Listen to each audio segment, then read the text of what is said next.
Oke, Sobat Suzuki, balik lagi di channel Ray Suzuki. Ya, pada pembahasan kali ini kita bakal bahas Suzuki XL7 Zeta yang transmisi matic. Mungkin di video kali ini kita bakal bahas segi efisiensi bahan bakar daripada Suzuki XL7 Zeta yang non hybrid ya.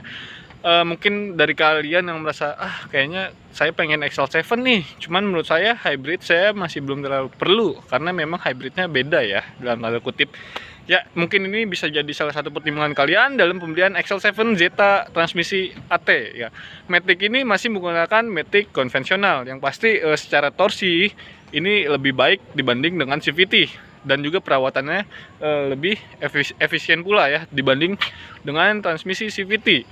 Nah, oke, simak video ini sampai selesai, sampai habis, karena di video ini bakal ada program dan juga info soal stok NIK 2024 yang ready ya. Check this out. Nah, mobil ini merupakan mobil Suzuki XL7 Zeta AT dengan transmisi matic konvensional ya. Jadi ini mobil berwarna hitam yang sudah siap di delivery ke rumah konsumen. Nah, oke. Apa sih yang membedakan XL7 Zeta, Beta dan juga Alpha? Yang pertama, kalau dari depan yang tipe Zeta itu grillnya sudah masih chrome ya, sementara Beta dan juga Alpha sudah warna hitam untuk grill tampak depannya. Yang kedua, itu nampak jelas dari velg. Nah, dari velg ini sendiri varian Zeta itu masih two tone color, sedangkan Beta dan juga Alpha itu sudah single tone, jadi warna hitam aja ya, polos. Nah, yang kedua ada di handle pintu Zeta dan juga Beta itu senada dengan warna body, sementara XL7 Alpha itu sudah two tone, sudah silver, nuansa chroming gitu. Nah, yang ketiga kita sedikit geser ke belakang. Nah, untuk eksterior sendiri di Zeta ini belum ada kamera mundur ya.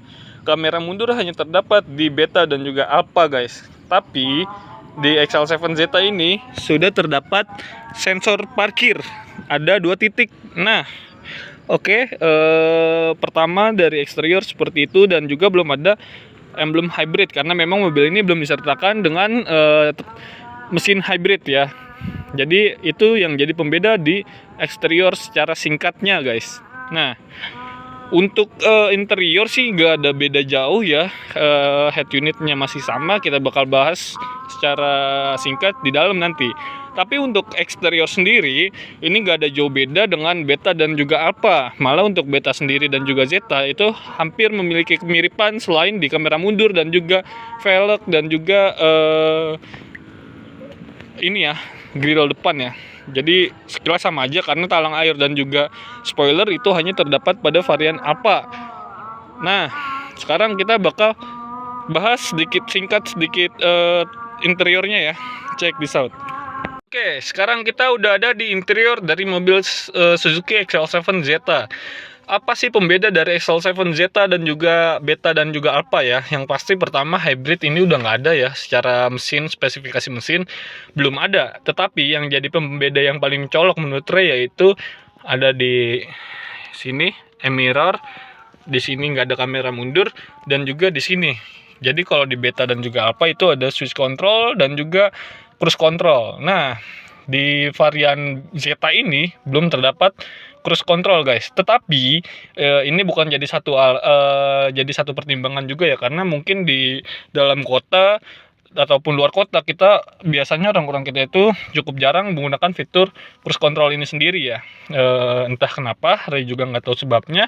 Tapi yang pasti ini ya gak jadi pertimbangan khusus untuk para konsumen yang pengen ngambil XL7 Zeta, karena rata-rata konsumen XL7 Zeta ini merasa cruise control juga kayaknya nggak begitu penting ya. Nah, untuk dashboard bagian depan sendiri ini nggak ada jauh beda ya, di XL7 Beta dan juga Alpha kurang lebih seperti ini. Nah, for your information juga, ternyata di XL7 Zeta ini pada bagian kaca belakang belum terdapat defogger. Nah, pertama itu, kedua ada di ini ya, handrest ya, belum ada handrestnya untuk XL7 Zeta. Nah, kedua kursi ya, kursinya ini seperti ini untuk varian XL7 Zeta, sedikit berbeda pada bagian sininya ya. Kalau yang beta dan juga alpha itu udah di mix ya. Nah, ketiga di sini di XL7 Zeta belum ada pendingin ya, belum ada coolernya untuk di cup holdernya ya, belum ada pendinginnya. Tapi untuk XL7 Zeta ini sudah ada sensor parkir dan juga pengatur cahaya ya, mau tinggi ataupun pendeknya. Belum juga ada audio di seperti XL7 Beta ya. Sorry, maksudnya untuk audio sendiri sama aja seperti XL7 Beta secara audio seperti itu. Nah, untuk tampak belakang kurang lebihnya seperti ini. Gak ada jauh beda daripada XL7 Beta dan juga Alpha. Paling perbedaan yang mencolok daripada eksterior yaitu grill depan, handle pintu, talang air, dan juga spoiler. Tentu dengan juga kamera mundur. Nah, secara interior mereka belum ada adaptive cruise control. Secara spesifikasi mesin mereka belum ada hybrid. Nah, jadi kalau kalian nanya worth it apa nggak worth it, balik lagi dari mana kebutuhan pribadi ya. Karena ada yang bicara pakai hybrid dan juga non hybrid itu bensinnya tipis-tipis, jadi nggak berasa hybridnya. Itu balik lagi ke cara kita nginjek pedal ya, balik lagi ke bejekan, karena di sini sales itu random. Jadi balik lagi ke bejekan dari masing-masing user ya. Jadi balik lagi ke kita sendiri, mobilnya dibejek atau enggak. Nah, oke, kalau kalian tanya ke Ray, mobil ini worth it atau enggak dibeli, tetap worth it ya. Kita bakal bahas tentang worth it apa enggak mobil ini ya. Check this out.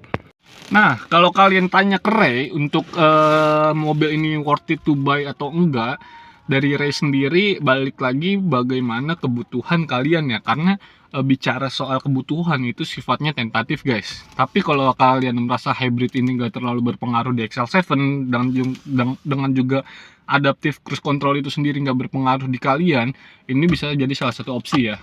Mungkin minusnya di kalian cuman gak ada kamera mundurnya, karena ini tipe varian yang paling rendah di XL7. Karena ada konsumen saya yang merasa, saya suka nih dengan mobil XL7, cuman saya merasa hybridnya ini nggak begitu berpengaruh dan juga cruise controlnya. Jadi ada yang memutuskan untuk mengambil XL7 tipe Zeta ini ya. Jadi balik lagi dari mana kebutuhan kalian. Ada yang suka dengan eksteriornya aja tapi kurang suka dengan fitur dari Beta dan juga Alpha, memutuskan mengambil XL7 Zeta ini. Balik lagi daripada kebutuhan kalian.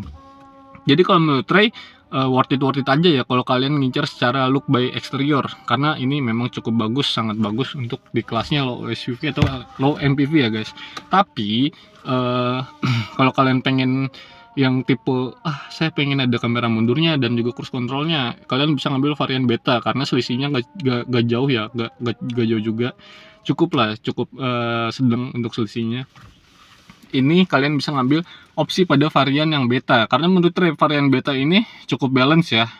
Mungkin minusnya dia nggak ada aksesoris seperti talang air, spoiler, dan juga e-mirror, karena balik lagi itu daripada kebutuhan masing-masing konsumen ya. Mungkin seperti itu aja. Nah, kita bakal bahas sedikit mengenai stok nih. Untuk stok Enica 2024 di dealer Ray sendiri masih ada, masih cukup banyak guys. Jadi buruan ya, karena diperkirakan pada Februari ini stok udah akan mulai menipis dari Enica 2024. Kenapa Ray sarankan untuk beli mobil di bulan ini ataupun awal Februari? Karena yang pertama, nanti pada saat lebaran itu kan masuk Maret ya, dan juga Februari akhir itu udah puasa. Sementara option ini isunya ditangguhkan sampai dengan tanggal 1 bulan Maret. Nah, makanya nih sebelum nanti NIK 2024 habis dan NIK 2025 masuk, yang pasti harganya naik dan juga diskonnya pasti turun guys. Kalau kalian ngincar hitungan terbaik, menurut saya ini saatnya sebelum bulan puasa masuk guys, karena nanti ada option harga naik, diskon turun, itu pasti akan terjadi guys. Makanya Ray saranin buat kalian yang pengen beli mobil ini, belinya di bulan ini atau di bulan Februari awal, karena balik lagi nanti akan ada option dan juga NIK 2025 masuk, 2024 habis, diskonnya naik turun, harga on the road-nya naik, nah itu bisa jadi faktor yang cukup memberatkan konsumen tentunya. Makanya Ray sangat menyarankan di bulan ini atau Februari ini, di luar daripada target Ray sebagai sales ya, karena yang Ray lihat saat terbaik ya pada saat Februari ini, sebelum puasa juga kan.